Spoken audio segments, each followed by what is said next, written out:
Tout d'abord, je vais vous présenter de quoi est composé un tribunal pénal.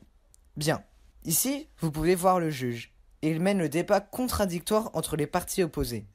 Il prononce le verdict en fin de procès. Là, c'est le procureur de la République. C'est la personne qui réclame les peines. En face, c'est le greffier. Il note tous les échanges lors du procès. Ici, c'est la partie civile. C'est les avocats qui essayent d'obtenir une condamnation de l'accusé. Là, c'est la défense. L'avocat du coupable essaye d'alléger la peine du coupable. Enfin, ici se trouvent les témoins et les jurés. Voilà.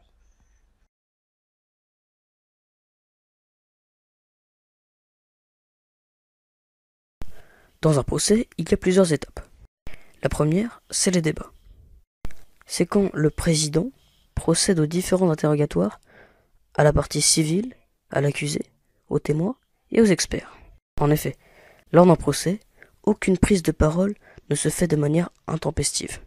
Si un accusé, un avocat, un juré ou même un assesseur souhaite intervenir, il le fait savoir au président qui alors lui donne la parole. Afin que les témoignages d'un témoin soient recevables, le président de la cour d'assises doit lui faire se prêter serment de la façon suivante. Vous jurez de parler sans haine et sans crainte, de dire toute la vérité, rien que la vérité.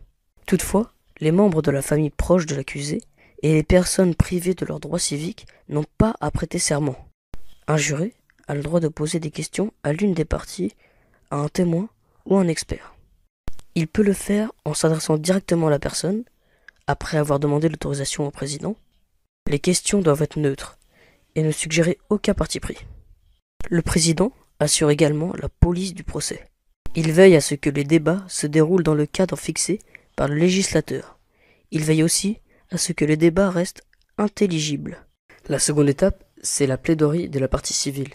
C'est quand l'avocat de la partie civile plaide en premier avant le réquisitoire de l'avocat général. La troisième partie, c'est le réquisitoire. C'est quand l'avocat général revient sur les faits et peut demander qu'une peine soit prononcée. Ensuite, il y a la plaidoirie. C'est quand le ou les avocats de la défense argumentent en faveur de l'accusé ou des accusés, selon les cas, innocence aux circonstances atténuantes. Et enfin, il y a la délibération. C'est le bulletin envoyé par le membre de la cour d'assises pour le vote. Le jury devra se prononcer sur la culpabilité ou sur la peine. Et maintenant, quelques chiffres sur le tribunal pénal. En 2017, il y a eu 1 180 000 décisions en matière pénale et 12 millions d'amendes. En 2017, il y a aussi eu 1 294 000 affaires poursuivables. Le taux de réponse pénale est de 87%. Il y a eu 972 000 condamnations et compositions pénales prononcées pour 2000 crimes, 600 000 délits, 5 000 contraventions et 300 000 contraventions de première classe.